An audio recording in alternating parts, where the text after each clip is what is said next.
Hi, everyone. This is Senator Catherine Cortez Masto, and welcome to my hometown of Las Vegas. Growing up here, I went to Las Vegas public schools. I graduated from the University of Nevada, Reno, and then went on to Gonzaga Law School. My time in college and at law school opened up my world to so many new experiences and opportunities, and it really made me who I am today. We need to keep doing everything we can to support our students in higher education and give them the resources they need to graduate. The next generation of leaders deserves our support. I'm excited that all of you are gathered here to put your best ideas for student success on display. Complete College America works at the national, the state, and the local level, which has had a crucial impact on Nevada. Our incredible schools are leading the rest of the country in innovative ways to raise graduation rates despite challenges from the pandemic.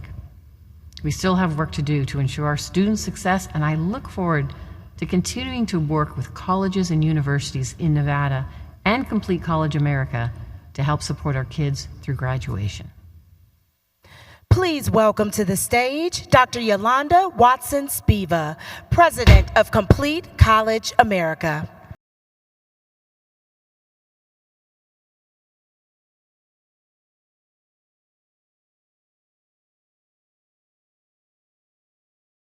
Thank you. And thank you to Senator Cortez Masto for that warm welcome to Las Vegas. We're all excited to be here. And welcome to all of you to the 2023 CCA Annual Convening. There are 1,000 of you joining us here this year. 1,000 inpatient reformers. Yeah, let's give a hand for 1,000 attendees. Over 1,000. 1,000 inpatient reformers who are all prepared to roll up your sleeves and get to work creating lasting change that ensures more equitable outcomes for students. When we first convened in 2010, there were 165 people in attendance. We've come a long way, not just since our first annual meeting, but since Complete College America's founding 14 years ago. When Stan Jones founded CCA, he hoped to pull together an alliance of 10 states. Today, the alliance consists of 50 members, including 42 states and 8 systems, institutional consortia, and partner organizations. Many of you are here today. You represent a wide range of higher education leaders, practitioners, and policymakers, and an equally wide range of knowledge and perspectives. Your determination to create a more equitable system of post-secondary learning transcends college rivalries, state lines, and partisanship. Looking out from this stage, I see sitting side by side representatives from so many corners of our community. Today, the Alliance is one of our biggest assets at CCA. We don't take you for granted. From statewide systems and small liberal arts colleges, from 2-year institutions and 4-year institutions, public and private, from cities and states and regions across the country and across the political spectrum. Let's make some noise if you're from, let's say, a community college. Thank you, community colleges. What about those of you from a public university? Okay. What about those from a private institution? Okay. Tribal colleges. Yeah! What about HSIs? Any Hispanic serving institutions? What about any historically Black colleges, predominantly Black community colleges, or predominantly Black community colleges? If you're a state agency or policymaker, from a state agency, or you're a policymaker, what if you're an organization or a national partner with CCA? And last but not least, of course, make some noise if you're from right here in Nevada. Thank you, Nevada. For this year's convening, we are thrilled to be, of course, in the Silver State of Nevada, and I want to thank our host committee, which represented several leaders from institutions across the state. Could the host committee please just stand or wave your hand if you are here? I see some host committee members down here. They advised us, thank you, host committee. They advised us on how to make this feel like a truly Nevada-based event, from the College of Southern Nevada's mariachi band that you saw last night, to bringing several students here to capture the future-ready experience as a part of their multimedia course. To the host committee, thank you for your time and your ideas and for bringing such enthusiastic presence from Nevada to this gathering. Thank you again, Nevada. Speaking of Nevada, we are proud to be here in a state where college leaders and policymakers have successfully implemented so many CCA policies at scale. Nevada has moved to a system of co-requisite remediation statewide, and students in the state now all have access to semester by semester academic planning. Let's give a hand for that. In this state, the on-time, full-time graduation rate for Nevadan public institutions has doubled in the last decade, with attainment rates increasing for all racial and ethnic groups. The breadth of experiences and expertise present here today is diverse as the thing that connects us, which is the students we serve. And we are proud to have some of the students joining us here today. If you are a student in the audience, please make some noise.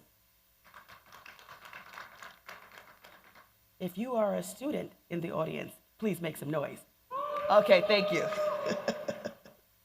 Students have always been at the core of CCA's work. From our early efforts tackling the broken system of developmental education, fighting for 15 to finish, and spearheading the Pathways movement, we set out from the beginning to change the game for students in completion. And we continue to be relentless in that effort, learning from where we've been, but always moving forward. We are working to be future ready, the theme of this year's convening. So what does it look like for CCA to continue to change the game for students and completion? It means growing our coalition. In September, New Jersey joined the Alliance, a crucial step forward for the state as it works to help the nearly 800,000 New Jersey residents who have some college credits but no degree finally earn a credential. Let's hear it for New Jersey. I think New Jersey is over here. Thank you, New Jersey. And we are so excited today to announce for the very first time that the State University of New York system, otherwise known as SUNY, has joined the Alliance as our 51st member of the CCA Alliance. So let's hear it for SUNY for joining the CCA Alliance. And to celebrate this moment with us, SUNY Chancellor and former U.S. Secretary of Education, John King, has sent us a short message. Hello, and thank you all so much for this exciting opportunity. The goals of the State University of New York and Complete College America are so perfectly aligned that I literally could not be happier that SUNY is becoming a CCA Alliance member. We spend a lot of time touting the very real advantages of a college degree. Usually the most seductive selling point is the additional $1 million in lifetime earnings college graduates earn compared to workers who don't have degrees. But that assessment, real as it is, leaves out a third category of students, those who start college, perhaps borrowing money to do so, and then don't persist, don't graduate, don't get that better job or bigger career. Dropping out can sometimes cause more damage than never even attempting college, both financially and emotionally, because debt is crippling and failure is discouraging. And the cost of failing to persist in college falls largely on people of color, low-income students, first-generation college students, recent immigrants, and students contending with food and housing insecurity.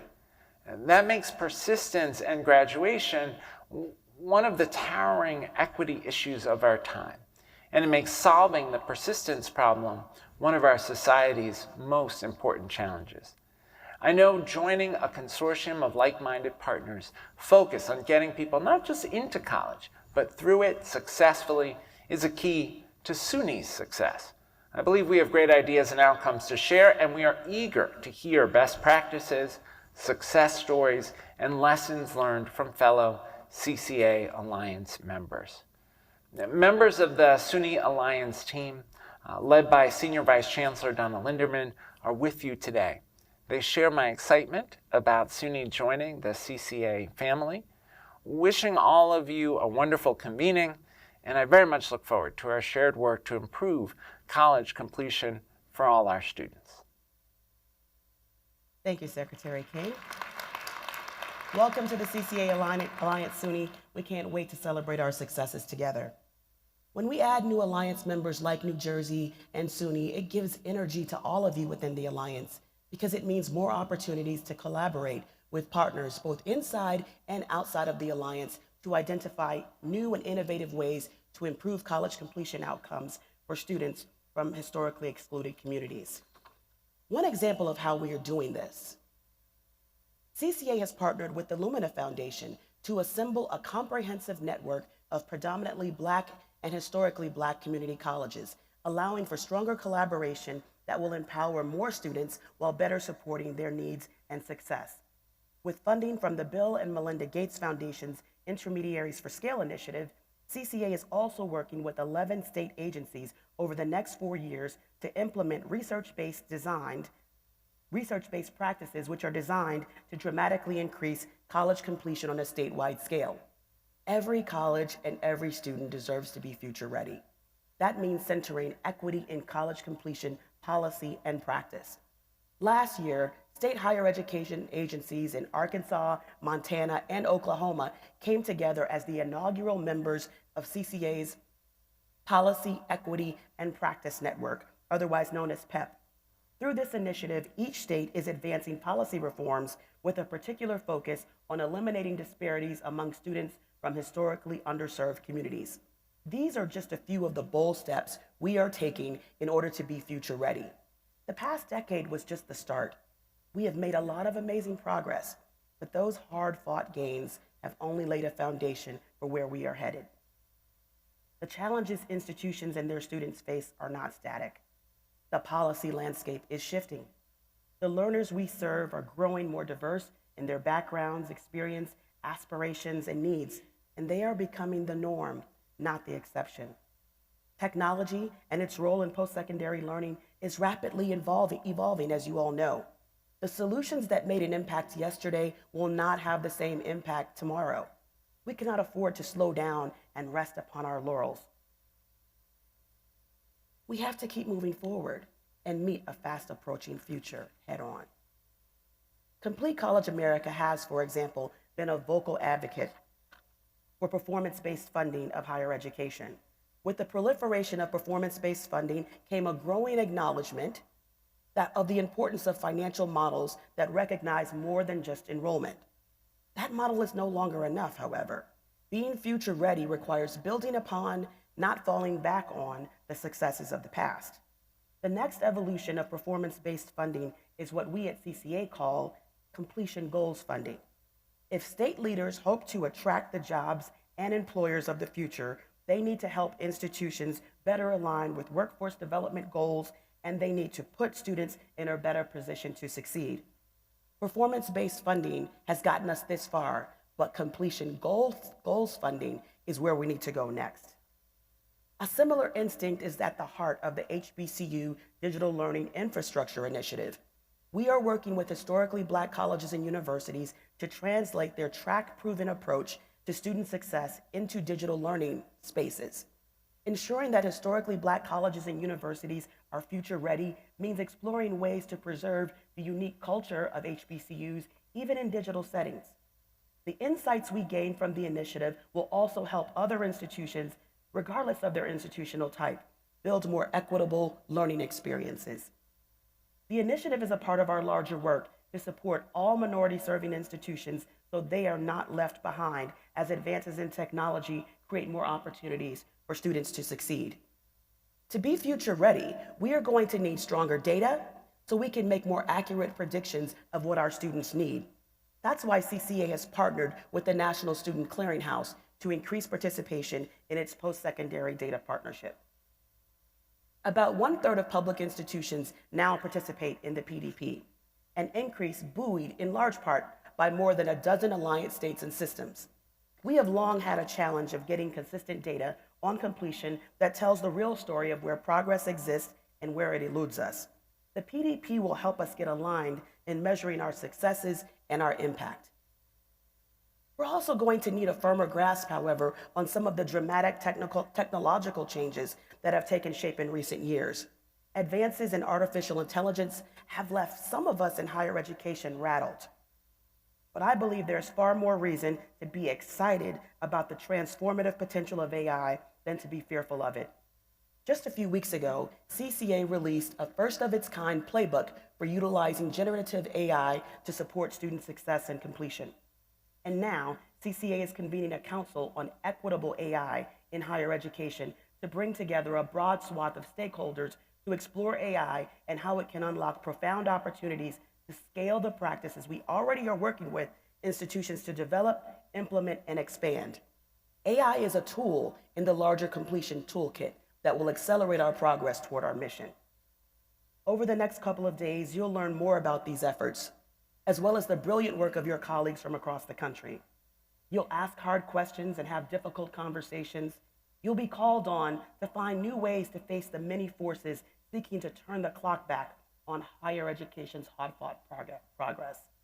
And you'll be reassured that equity is at the core of what we do, because you cannot ignore equity and be future ready. Without equity, there is no future for higher education. Without equity, there is no future for higher education. Building a more equitable system of post-secondary learning is a bipartisan issue that requires bipartisan solutions. This week, you've heard from some, but you'll hear from policymakers, more policymakers, and leaders from both parties who recognize the importance of collaborative efforts and who recognize that the needs of students come before partisan bluster. You will leave this convening with a clear-eyed vision for leading change wherever you call home, whether it's an institution, if it's at a state policy agency, if it's at a system, or if it's at a partner organization. And more importantly, you'll know you're not doing this hard work alone, because that's what it means to be a part of the CCA Alliance. This is a broad coalition, diverse in scale, scope, and even mission. But we are united in our commitment to solving complex problems, surfacing ideas and sharing solutions to better prepare all students for whatever their future might hold. We are greater than the sum of our parts. I sometimes think about Complete College America as an operating system, like an Android or an iOS. CCA is a platform that provides the infrastructure necessary for an array of developers to build and distribute their apps. They're not starting from scratch. The basic structures and architecture have already been built. It's the same with CCA. You have this vast community of like-minded leaders amongst you, this deep repository of valuable resources, and this expansive network of states and institutions upon which to draw inspiration for your work as you work toward your attainment and economic goals. We work together to find answers to some of higher education's thorniest questions. When we have the answers, we lock in to expand those gains with campus, state, and federal policy. So as I look ahead to the hard work of the next couple of days and the even more difficult work that will follow as we go our separate ways, the words of Dr. Martin Luther King Jr. ring in my ears. We are now faced with the fact that tomorrow is today, said Dr. King. We are confronted with the fierce urgency of now. There is no time for apathy. If you're here at this convening, I likely don't have to remind you of that. You're not just here listening to talking heads, but you're here because you want to take action. You understand intimately what Dr. King meant. You understand that we are still being confronted with the fierce urgency of now, that our country's economic vitality is indeed at risk, that too many families are struggling to chart a path towards socioeconomic mobility. We must pull out all of the stops to not only ensure that our institutions are future ready, but that the future we are working toward is far more equitable for all of our nation's students. Before we move to today's keynote panel, where we'll explore all of those opportunities, I want to introduce, please, a short video from New Mexico Senator Martin Heinrich. New Mexico Alliance. We are facing a college completion crisis in this country. Over the last 2 decades, both high school graduation and college enrollment rates have risen substantially. There has rightly been a focus on opening more doors to higher education and putting a college education within reach for more students. We are closer than ever to helping students more easily afford a college education. But the stark truth is that far too many students who start their classes at both 2-year and 4-year institutions are failing to complete their degrees. Only 62% of students enrolling in college nationwide are completing their education. Among Hispanic, Black, Native American, and other students of color, first-generation and low-income college enrollees, graduation rates are even lower. It's crystal clear we need to extend our focus beyond just enrollment. We need to invest in retention and completion. To help students navigate these challenges that stand between starting and completing college, we need to remove the barriers that stand in the way of their academic success. That includes providing direct financial support for students who need help affording necessities, things like housing, food, and transportation. It includes helping the college students who are also parents access affordable childcare. Many college students also benefit from peer mentoring and personalized counseling services designed to help them navigate course requirements and stay on track. Scaling these evidence-based, direct supports is the key to helping students make it from enrollment to graduation. I helped secure the initial $5 million invested to create the Post-Secondary Student Success Grants Program at the Department of Education. These grants are helping colleges and universities scale their retention and completion programs. In the first year, 5 colleges, and 4 of them historically Black colleges and universities, received these new post-secondary student success grants.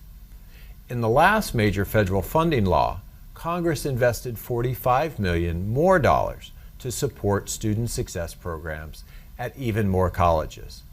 This was a 9-fold funding increase to expand this important initiative, and momentum continues to grow in Congress.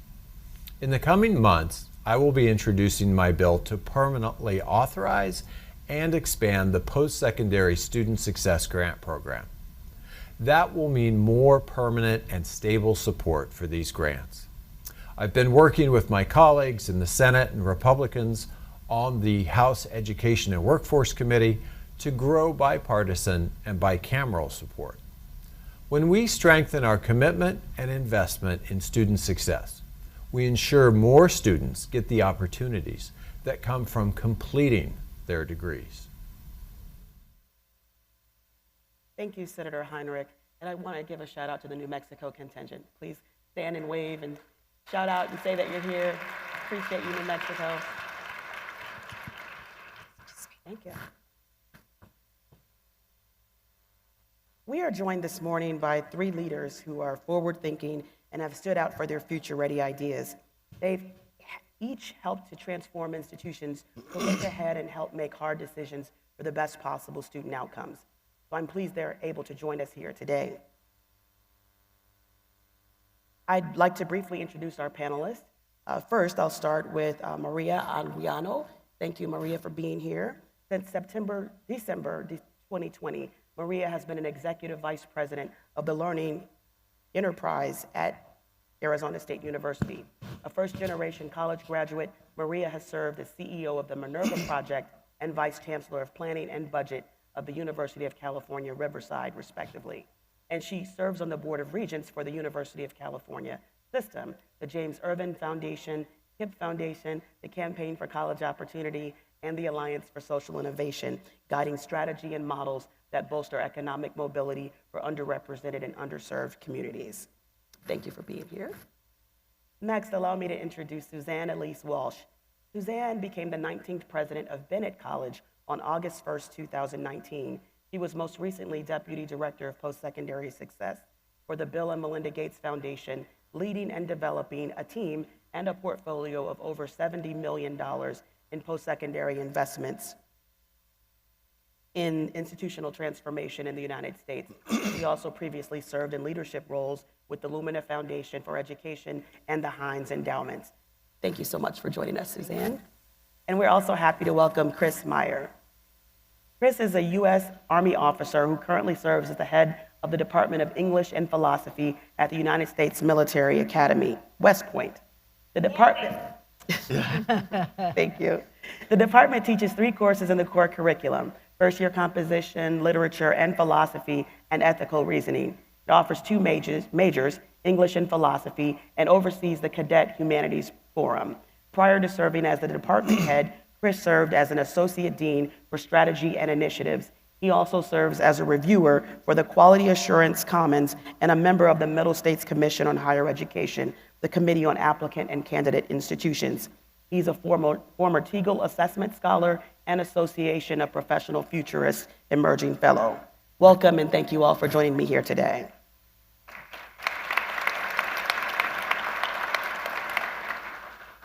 For my first question, I'm going to ask this to all of the panelists. The big question we're asking here at this conference is, what will colleges for tomorrow look like, and how can institutions become future ready? So if you could please say a little bit about yourself and your work and how it relates to this concept of your institution becoming future ready. Maria? Great. Well, good morning, everyone. Maria Anguiano. I think in the introduction, I'm the Executive Vice President of Arizona State University and also serve on the Board of Regents of the University of California. So ASU has about 175,000 students and 450,000 learners, which is what we call the ecosystem of folks that are learning with ASU and non-degree programs. And UC has 300,000 students. So these are, big systems with a lot of students. And honestly, if you had asked young Frontera me, I grew up in San Diego and Tijuana, crossing the border back and forth, and my whole family only had maybe a sixth grade education. Like literally, there was not one person in my family that had more than a sixth grade education. If they were to ask me when I was sitting here, they would be like, what is that? I don't even know what you're talking about. And so for me, when I think about, what do these institutions look like going forward, I look around this room and they're gonna look like what we design them to be together, right? Because ultimately it's people that make change. And I think it's important to have leaders that have a diverse set of experiences coming into these positions, because with the diversity of ideas, we're able to create different options for students. At the end of the day, if we're gonna be future ready, that means being equitable, as you mentioned earlier today, and that means having different types of options for students. That means designing things differently, and how can you design things differently if you don't know what it's like to have applied to college not really knowing what it is? If you don't know what it's like to have applied for financial aid, gotten letters, and been like, can I afford to go or not afford to go? What's this making a choice over a $500 difference in your financial aid letter? There's all these hidden things about college that make it so difficult for students to complete. So having leaders here that know those things, that recognize them, and are working every single day to change and create just our new institutions, I think that's what it's gonna be. And happy to share more, but I'll stop there for now. Thank you so much. Suzanne. So Bennett, I love that it was ASU, then Bennett, because we are a micro college, like they're mega, we're micro.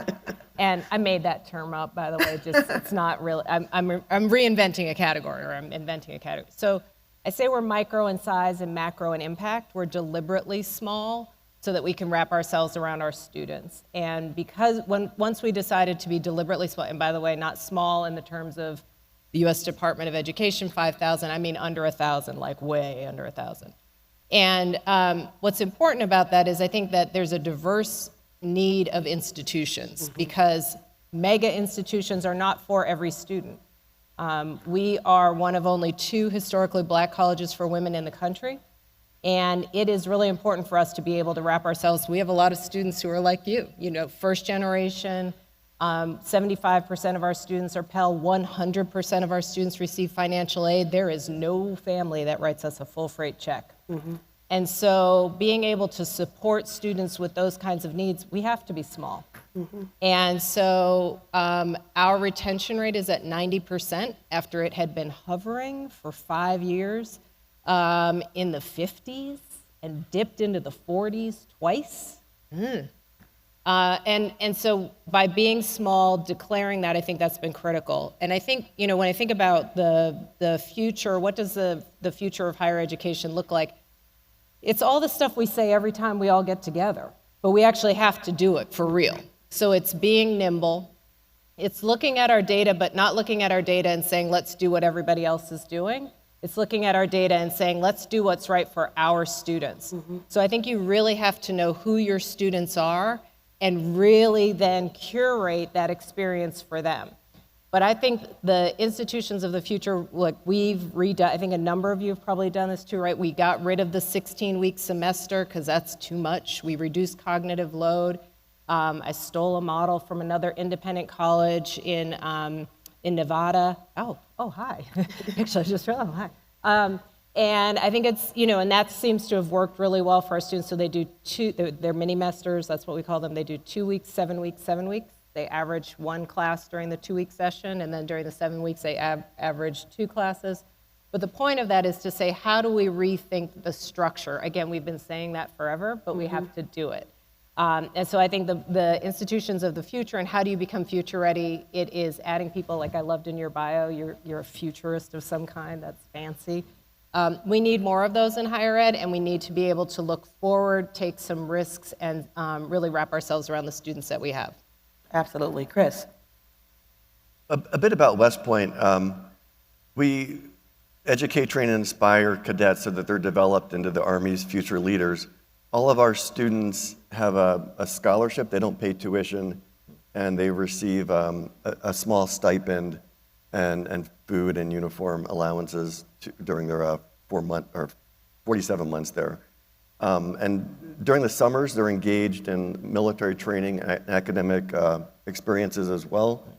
And then once they graduate, they all become Army officers, about 1,000 a year, so that everyone coming into West Point knows exactly generally what they're going to do following graduation, and they have a 5-year commitment to service after graduation. And they go out to different branches in the Army. We have 17 different branches. And we're fortunate in my department to reach them 3 times in the first 2 years in our core courses.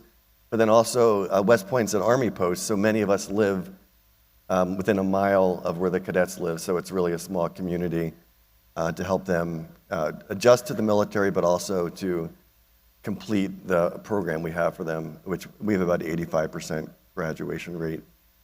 I think I'll touch on 2 things Suzanne said about institutions of the future. I think we need to see, and I think we will see, more distinctive institutions with unique missions that meet the needs of a particular subset of student, and that the mission really goes through everything, academic, student experience, and it really provides the student holistic experience. And then I think also flexibility is going to be key, so that we give students different paths through our institutions, and maybe allow them, if it's a residential institution, to do some online and take mini semesters and those sorts of things. And also to capture those who have some college but no degree yet, and maybe there's distinctive institutions that meet them. And I think to be future ready, I think institutions really need to systematically explore the future, the trends, the signals of change, to consider what they are and how they might interact and what they mean for the students, and how best institutions can either prepare for these futures, meet the needs of their students, and also innovate in the opportunities that those futures provide. Yeah, and what you saying that, I was thinking also about you saying, Suzanne, about curating the experiences for your students. As we have an increasingly diverse population of students, give me some examples, and this is for any one of you, of some specific strategies you've implemented in response to the changing demographic of your student body, whether it's 100% Pell enrollment or whatever the case may be. Are there specific things you've done to say, hey, we've got to do something different to respond to the students that are coming to the institution now? We no longer do career fairs. Ooh. That was my controversial statement of the day. Employers love HBCUs right now, and they call it, like, everyone wants to come, they want to have a career fair, or they want to, like, set up their table in the cafeteria, and it doesn't work. Mm-hmm. Every single time, the employers basically, maybe if they're lucky, they leave with one student. Right. And so what we've started to do is to say to them, what is it that you want? Or employers will say, we want a list of all your accounting majors. How many are you going to pick? One. Then you don't need a list of all of our accounting majors. We can both curate for the student and the employer the right match. So we've gone into the matchmaking business. And so instead of having, the companies set up the table, we do it occasionally, but we try to avoid it, because what we try to do, a concrete example is, there's a large accounting firm in North Carolina that wanted all of our accounting students and was only going to pick one. And when our VP of Academic Affairs asked them, what are you looking for in that student? It really wasn't necessarily somebody with accounting skills, but great quantitative skills. It could have been anybody. So our VP matched a student who is computer science and outstanding in mathematics. That student would have never thought, oh, I'll go work in an accounting firm, and the accounting firm never would have looked at her. It was the greatest experience, and she learned a lot, they learned a lot, and so I think that's what we have to do, is we have to be able to introduce our students to things that they never would have thought of, so they have to trust us to say, like, this will be good for you, and or you may learn that you don't like something. So I think that's part of what we've tried to do, is to really, really, really personalize, because we're so small, we can do something like that. Personalize, yes. So as you think about your institution, how do you create environments that foster that type of innovation, critical thinking, and adaptability, and preparing students for careers that don't even exist yet, right? So you talked about a student who didn't know this opportunity might be aligned with their major and vice versa, but what about those jobs that we don't even know will be the jobs of the future? How do we prepare them? How do we make sure that the majors and our general core requirements are still responsive to what the future is going to hold? What types of things are you guys doing on that front? So we've worked with our academic leaders to introduce them to things that are possible in the future. So one year we gathered them all together at an on-site and gave them, each group had 3 or 4 cards, and one of the cards said we had to increase enrollment by 50%. Another talked about congressional mandate to increase the graduation rate to 95%. Another talked about getting $500 million to do with as we pleased. And really just to get them to think about these possibilities and what they would mean if they all happened at once, and what they'd mean for West Point and how we'd react. And then over the next couple of years, we did similar things. One year we got a group to provide examples of trends in different areas related to military service, higher education, employment, and society. And a lot of it was pre-COVID. So things like remote work were just starting to take effect, and even we were starting to see some of the loneliness that students were feeling because of maybe it's excessive time on the computer. And so just trying to get our academic leaders open-minded about what was possible in the future. And then recently we've gone through a process where we've done some reorganization to address things like autonomous systems and moving the philosophy program with the law program next year to focus on ethics and law of war, and then also to focus on things that the Army really cares about now.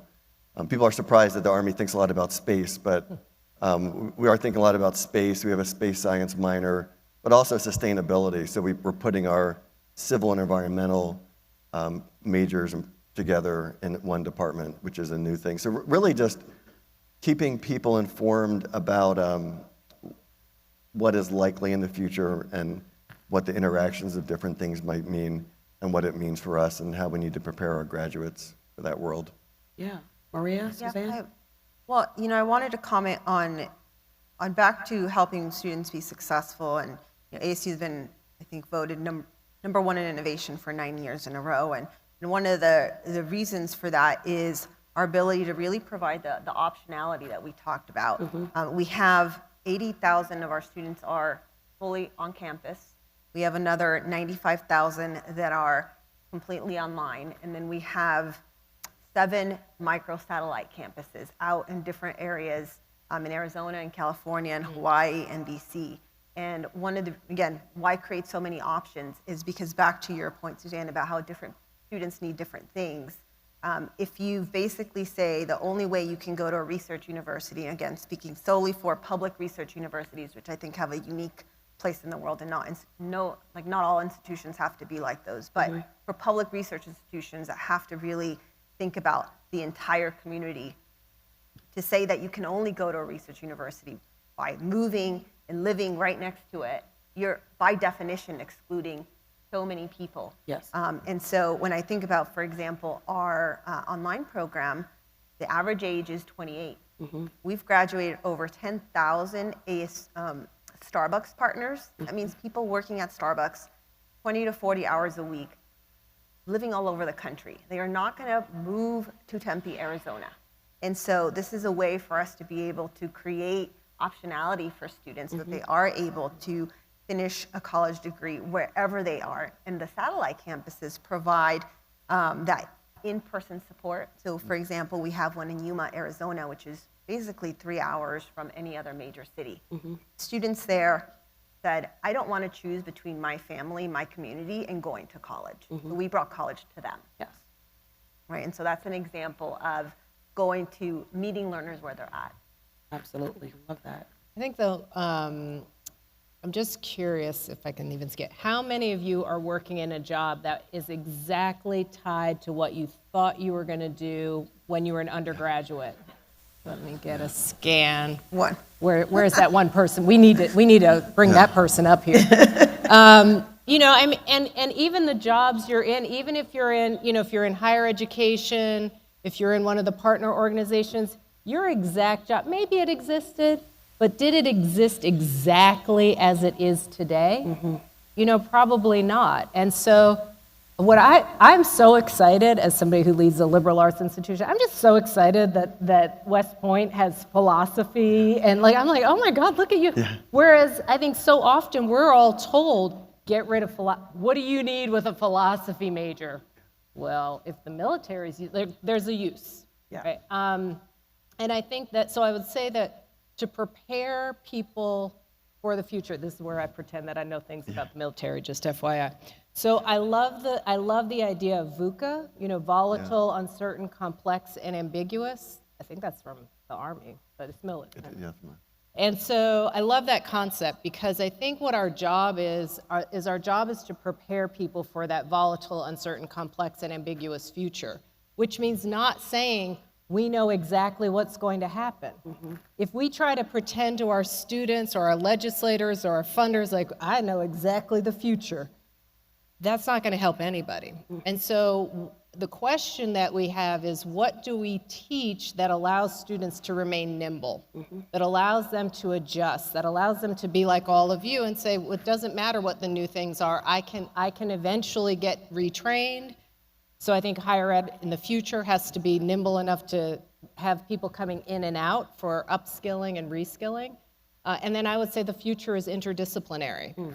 So the more that students have exposure to multiple opportunities to work, you know, in a cross or transdisciplinary way, I think that's how we prepare. But I don't think we don't prepare by trying to predict.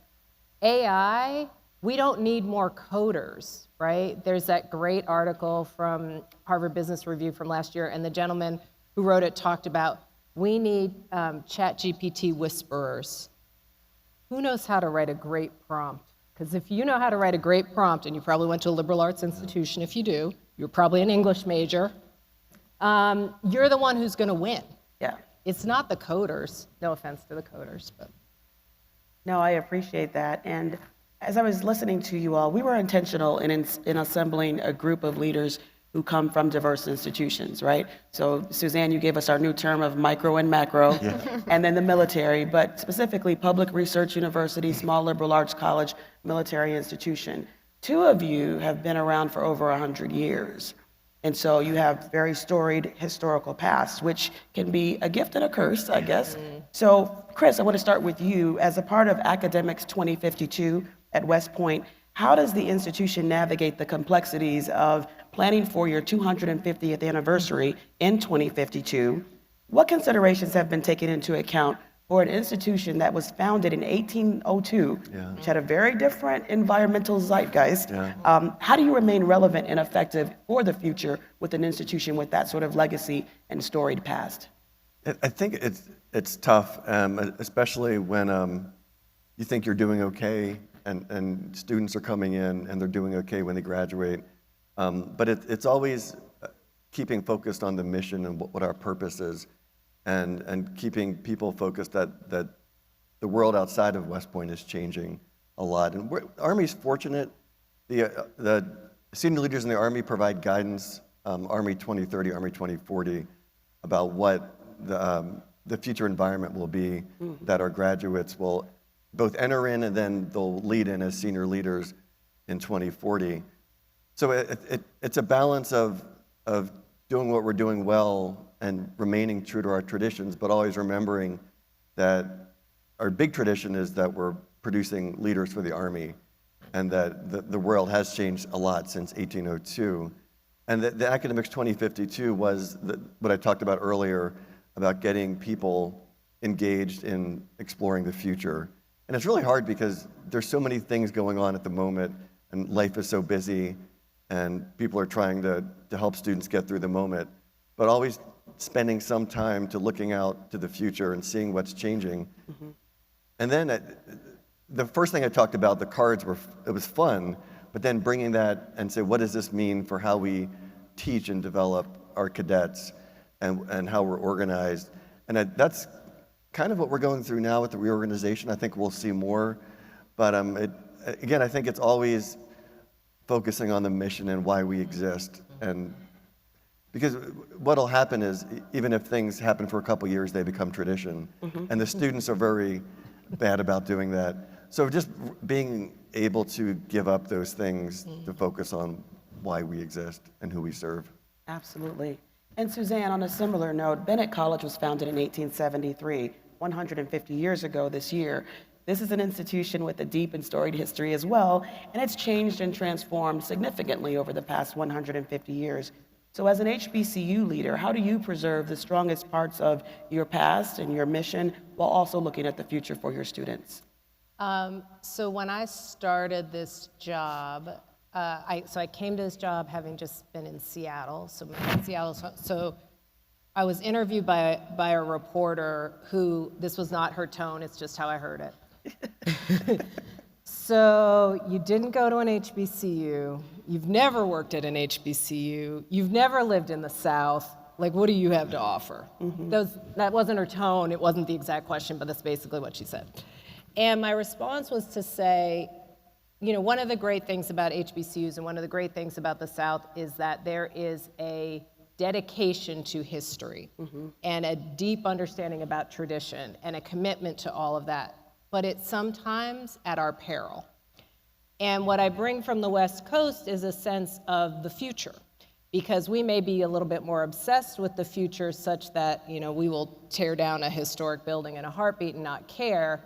So there's good things and bad things to that. But ultimately what I think I bring is Afrofuturism. And Afrofuturism is grounded in tradition and history, and you understand the ancestors, but you also look to the future. Yes. And I think that that's what I try to bring to Bennett, is because I love Afrofuturism, I love video games, I love comic books, so I bring like this crazy personality to it all. But I think that's important to bring a different perspective that also values and loves the tradition, and then also helps to say, okay, but where do we go next? Because if we get to, when I started, people said to me, you have to save Bennett, and then they would give me a long history lesson. And what I finally said was, but the way that you're talking about Bennett makes it sound like I should just put a glass dome over the campus and we should be a museum piece.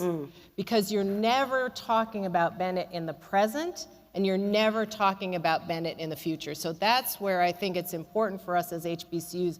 We've always got to be grounded in our history, and we always have to be grounded in tradition, but not at the expense of where people are overlooking us. They'll call ASU, but they're not going to call an HBCU, because ASU projects into the future and projects hope. So we have a priority that's in our strategic direction, which is called being open to and for the future.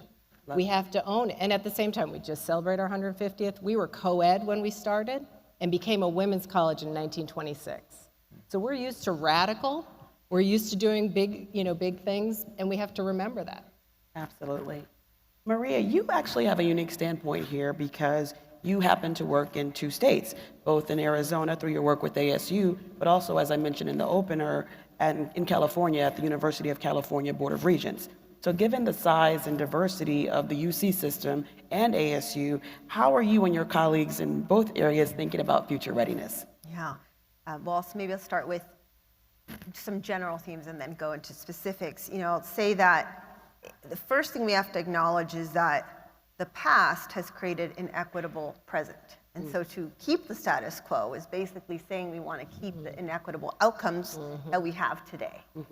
And so I think that's important to recognize as we're looking to the future to say, yes, we're committed to our core, right? The charters of public institutions are to serve their states, to serve their learners, and to serve the communities where they are. And so those things still remain true today, in the past, and in the future. How we do that, I think, is the question, right? And so for UC, we actually just finished a 2050 plan. The Regents put together a plan to guide UC into the future. And the first recommendation was to reimagine how and where UC happens. And that was important because, again, back to our core is education, knowledge creation. It's not to have people necessarily living in a residential area for 4 years. What's the core? The core is actually education. So how do we get that out to people? How do we get the knowledge out? How do we create economic development for our communities? And so we think that that'll be an important guiding for the future. A lot of California has been guided by the master plan.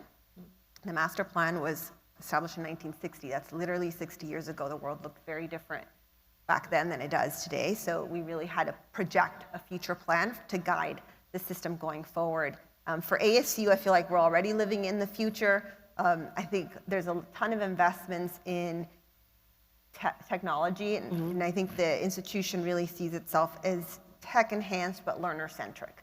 That is, using technology to be able to scale the amount of people that we're able to serve, not just for degree programs, but really thinking about lifelong. That's actually what the Learning Enterprise is responsible for, is lifelong learning. Because, Suzanne, you made the point of who's working in a job. I started my career as an accountant, and look at, and That's so how we met. Exactly. And so to think about a 4-year education is not going to cut it anymore. Things are evolving so quickly that we really have to think about how are we helping students across every career change, every transition in their life, and institutions, especially research institutions, should be focused on serving that whole lifelong. So we're investing heavily into our lifelong learning capabilities to be future ready, because we know that next year our graduates might be, I need a whole new set of skills, and how are we there for them? We're creating that capability now. Yeah, so as you think about that, what exogenous factors are you concerned about or are you thinking about? So what are some of the macro trends that you're seeing, whether it's political, economic, environmental, et cetera, that you think are going to have the biggest impacts on higher education enrollment in the coming year? I think they all will. I think this being a presidential election year will be very challenging for higher ed, and it could drive down, higher ed could be in the spotlight. Just the latest news about the UPenn president resigning might give higher ed a negative image among some groups, and which could drive some people away over the coming year as it becomes a campaign issue. And then if the economy, if there's a recession, traditionally that's been something that drives up enrollment, but again, it's seeing how those two things interact. There's really no telling what will happen with those two.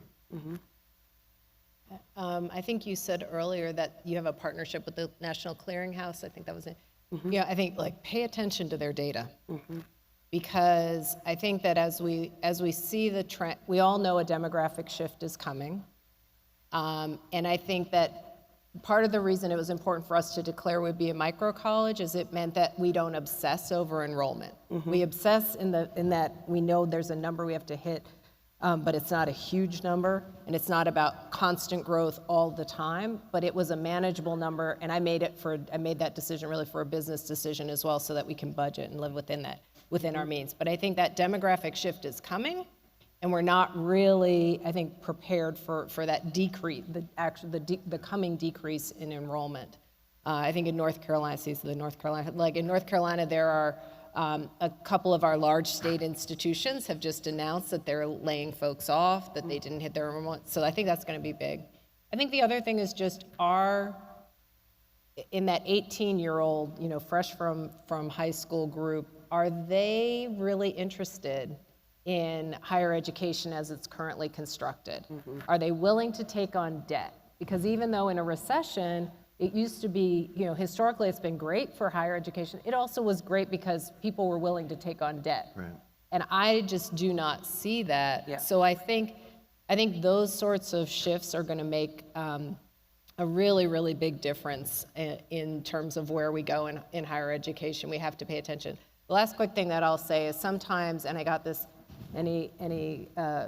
especially black folks in the audience who remember Jet Magazine, but anybody who remembers Jet Magazine, I was once on a panel with the new CEO, because they I thought still you were going exist. to say you were once in Jet Magazine. I mean, I'm just going to spread that rumor. I was like, wait, what? Fine. If any of you want to, our students also have spread the rumor that I'm friends with Beyonce. It's fine. I mean, I've never met her, but so I'm fine.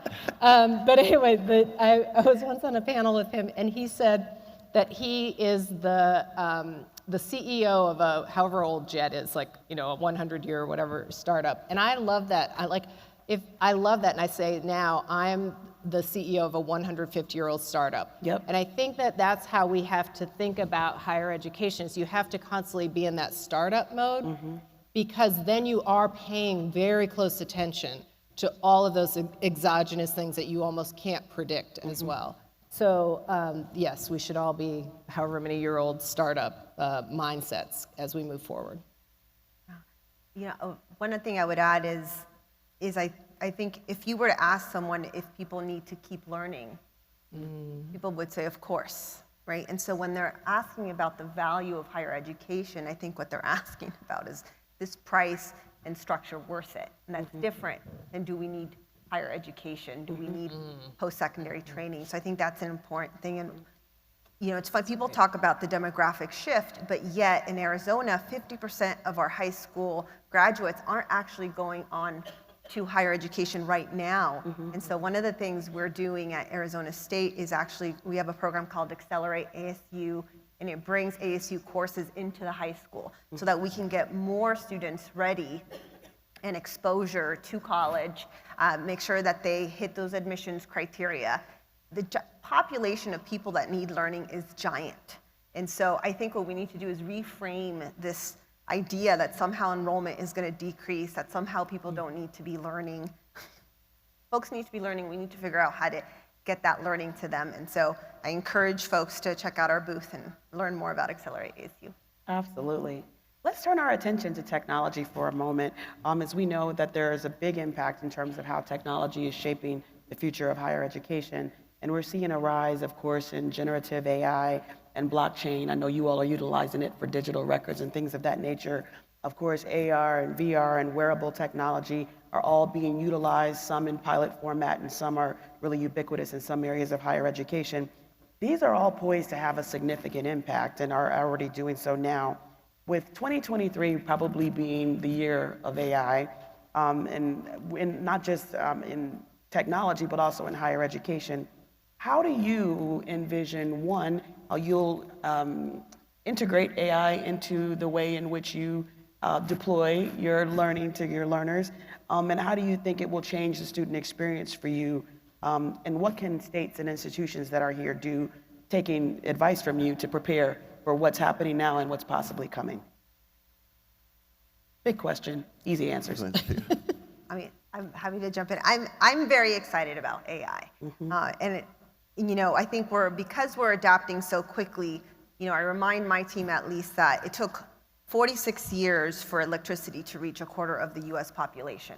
It took chat less than a year for that same amount of population. And so what used to be able to have humans incorporate new things slowly, maybe you were a candle person and you were like, I don't know about this electricity thing. I mean, that's just, it happens with every technology. I laugh when I hear that Socrates was like, I don't want to write anything down. That's not a quality education. And so I feel like the reason AI, I think, has been scary for folks is this is happening so quickly.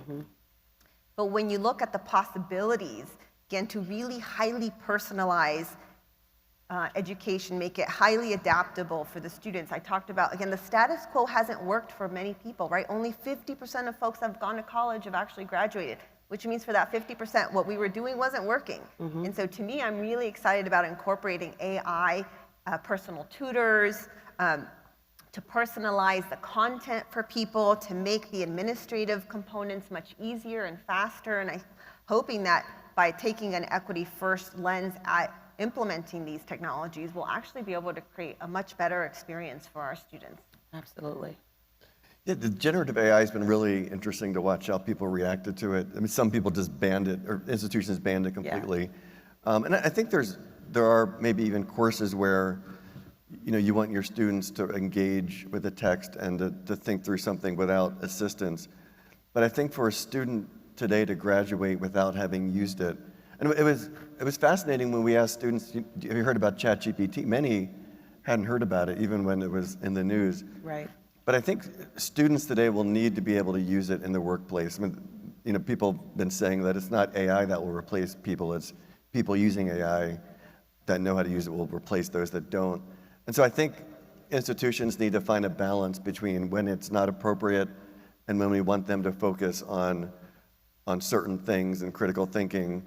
But then there's other times when it is appropriate and necessary, and it gives students a chance to still engage critical thinking and communication, but also to use AI as a partner to be more productive and to prepare for life after graduation.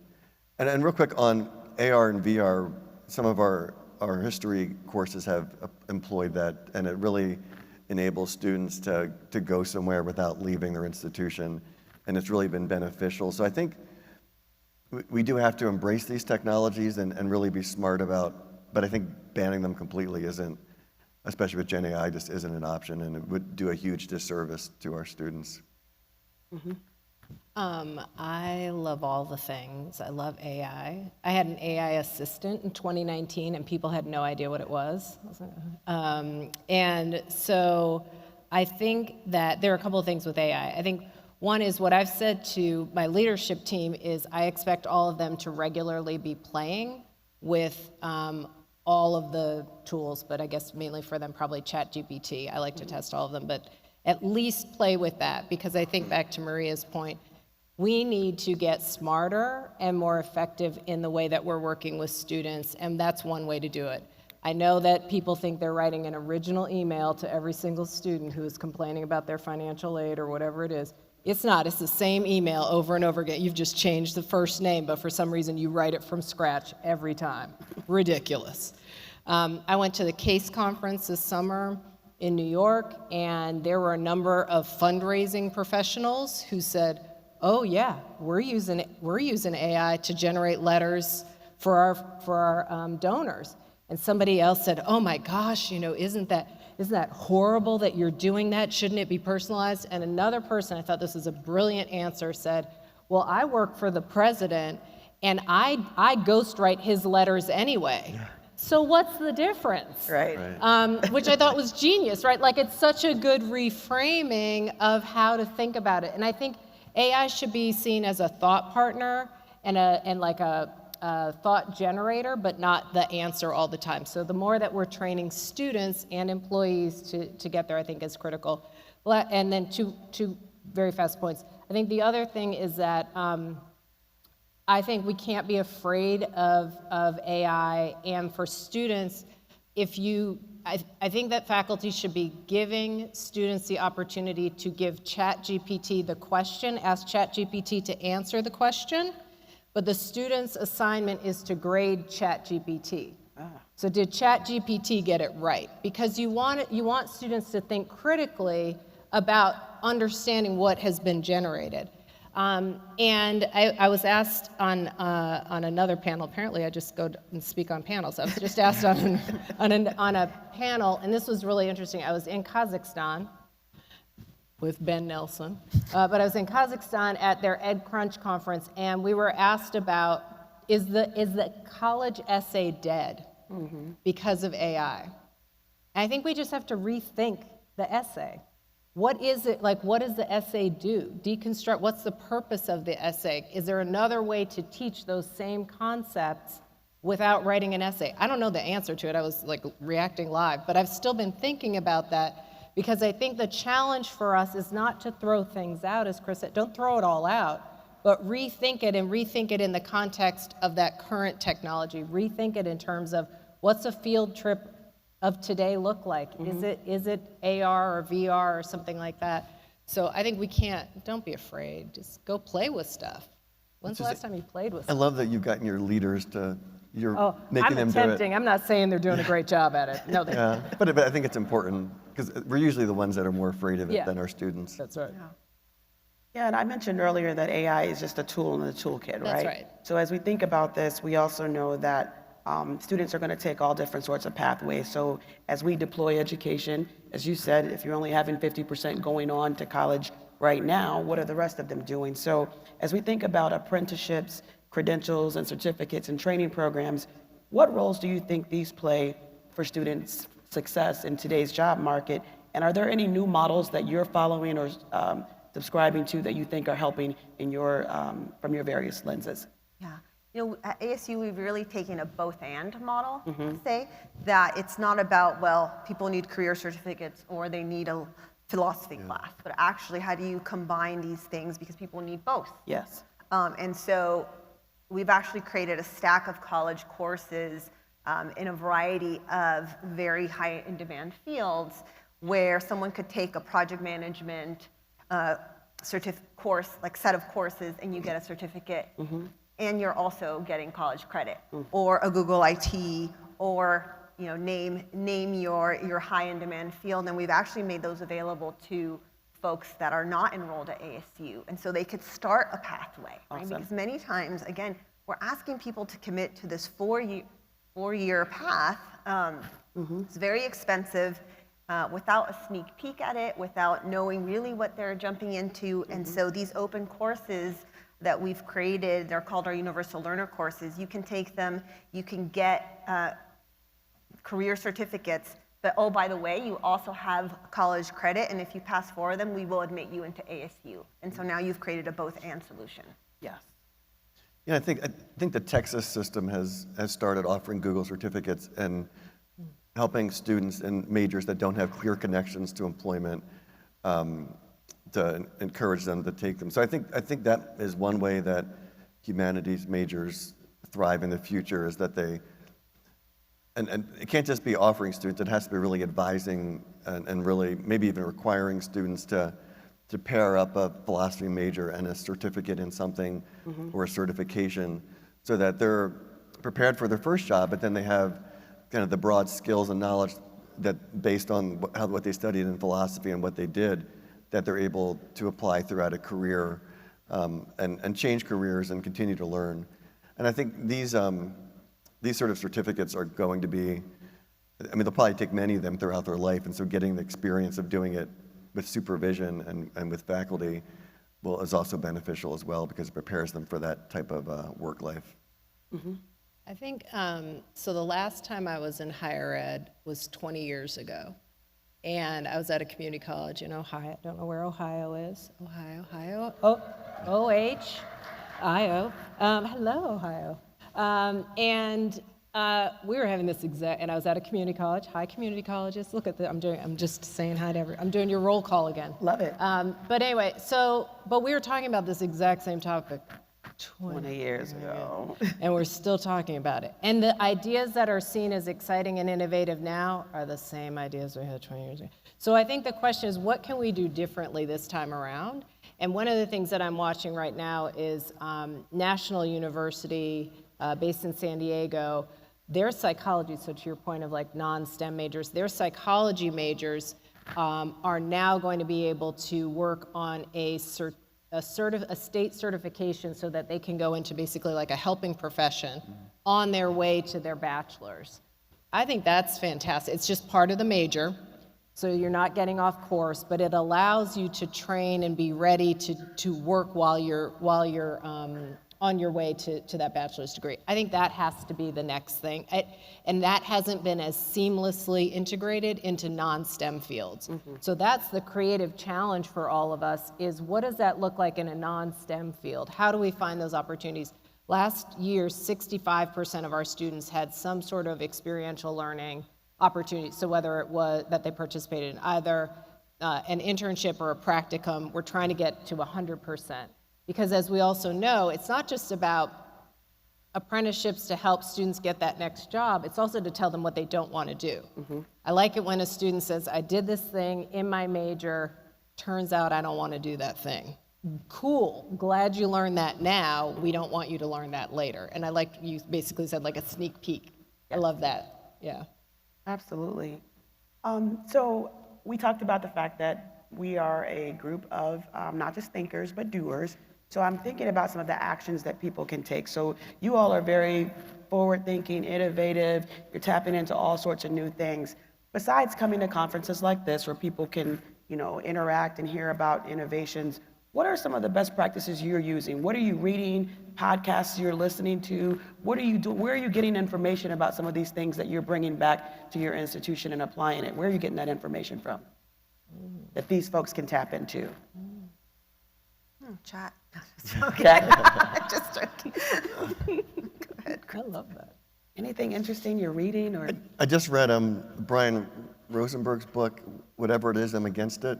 And he's a former college president and talks about the challenge of change in higher education and makes some suggestions.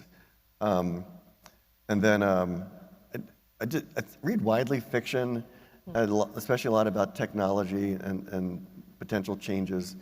I read a book, AI 2041, was different short stories. So good. Yeah, and it just makes you think, what does it mean for higher education? Yeah. So reading out of sectors is really important. absolutely. I'd say the best book I read recently was Stephen Koslin's book, who was the provost at Minerva before, now has his own company. But it's basically an active learning book using AI tools. And what does that look like? And it's, if you want to see what really hyper-personalized education can look like, I really recommend that book. What's the name of it? It's by Stephen Koslin. I want to say it's active learning in, like, he's written several active learning books, so now I'm trying to remember the exact title of this one, but this one's like active learning with AI. Perfect, thank you. Suzanne, you're an Afrofuturist, I know you're. Right, well, I do, if you want to read Afrofuturist, my favorite series is called Binti, B-I-N-T-I. But anyway, I think Imaginable Futures by Jane McGonigal. She's a fellow at the Institute for the Future in Palo Alto. That book is fantastic. That's her most recent book. It is fantastic. I think in general, the Institute for the Future's work is fabulous. I think that's really great. I agree with the reading outside of your field. It helps you to really imagine something different. And then one of the things that the Institute for the Future, I've worked with them many, many times in my previous life, and I brought them to Bennett as well. I also brought the Guild of Future Architects. If you need groups to come in and help you think about the future, so the Guild of Future Architects, it was a team of all Afrofuturists, basically, who helped us. That was a great group. But Institute for the Future, one of their exercises, and so you can like go and you can do it now, is if you just type in to search, if you just type in the future of whatever your field is, you're going to get a bunch of stuff. Right? Like the future of the college presidency. Well, there's probably things I don't want to know, but anyway.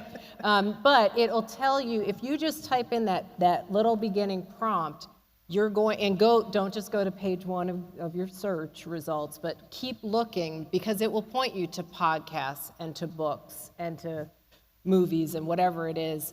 And so I think there are little things like that. I like to kind of just test different ideas in that way. So sometimes I'm introduced to a brand new topic or a brand new podcast because of that.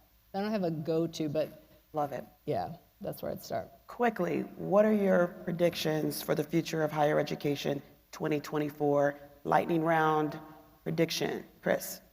I think more of the certificate major pairing we'll see more of that. Suzanne.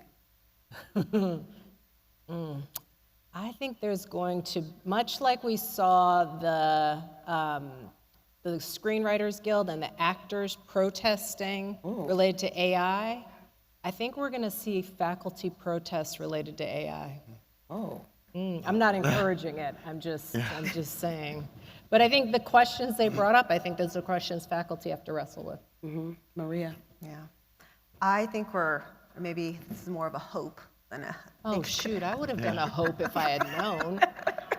I hope that we really deconstruct, what we're doing and think about what are the different ways that we could continue to embed technology to accelerate the work that we're doing together. And so that's going to be AI, but that's going to be other technology tools that are really out there. That's anything that helps streamline a financial aid process, application process. There's just so many administrative processes, I think. And so I think we're going to see a continued focus on having that more learner-centric ability to, if they can do it on Amazon and they can do it on Netflix, why can't education be a little bit more like that? So.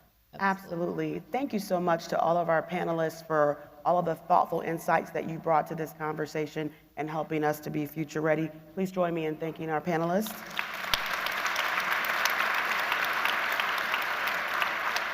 And before we break, I would like to share a special message from another elected official from the state of Louisiana. Yay, Louisiana? Louisiana, Louisiana! We're going to hear from Louisiana Senator Bill Cassidy, who wanted to share a few words with you today. Hello, everybody. Senator Bill Cassidy here, representing the great state of Louisiana in the United States Senate. Thanks for attending the Complete College America's 2023 Annual Convening. Let me shout out to all the Louisianians there. I appreciate all the work you do for our state students and families. Now, the backdrop is we know that college costs and debt are soaring. In the last 30 years, tuitions and fees have jumped at private, nonprofit colleges by 80%, at public four-year institutions by 124%. Now, college is one of the largest financial investments many Americans make, but there's like no information for the student to decide whether the school they are thinking of attending is worth the amount they have to borrow. You don't buy a car without the ability to compare a price, quality, financing option. The same goes for buying a house. Why can't we do this for higher ed? Recently, my colleagues and I introduced the Lowering Education Cost and Debt Act, 5 different bills aimed at directly addressing issues driving skyrocketing cost of higher education and, therefore, the increasing amounts of debt students have to take on to attend the school. Included in this package is the College Transparency Act, allowing students to compare the difference between different colleges, a major within that college, to see if the value of the degree is worth the price of admission. Specifically, the College Transparency Act makes available information on cost, enrollment, retention, what do I look like, who am I, what's the likelihood if I enroll that I will complete my curriculum, and by the way, when I complete my curriculum in this major at this college, how much will I earn and how much will I have to borrow to get to that stage? All crucial bits of information for making a well-informed decision about college. It's a common sense solution that actually addresses the root causes of the student loan debt crisis. Advancing the CTA and the rest of our package is a top priority to empower students so they can make the right educational decision for their future. I'm also looking at emerging trends in education like artificial intelligence. I recently put out a white paper asking folks to respond, how can AI impact curriculum in a manner that supports but does not replace learning and reasoning? Thank you for your advocacy and for your work to ensure student success in college and beyond. Have a great rest of the conference. And thank you, Senator Cassidy, for all of your support of Complete College America and our mission. And for those of you who are interested, we'll have a session with some of our post-secondary leaders from Louisiana right after this on the Stan Jones stage across the hall. And we'll also be recording and live streaming that session, because it's likely going to be a very popular one. I'd like to again thank our panelists, Suzanne Walsh, Maria Anguiano, and Chris Mayer, and to everyone here, enjoy a fulfilling and inspiring day here at Future Ready. Thank you.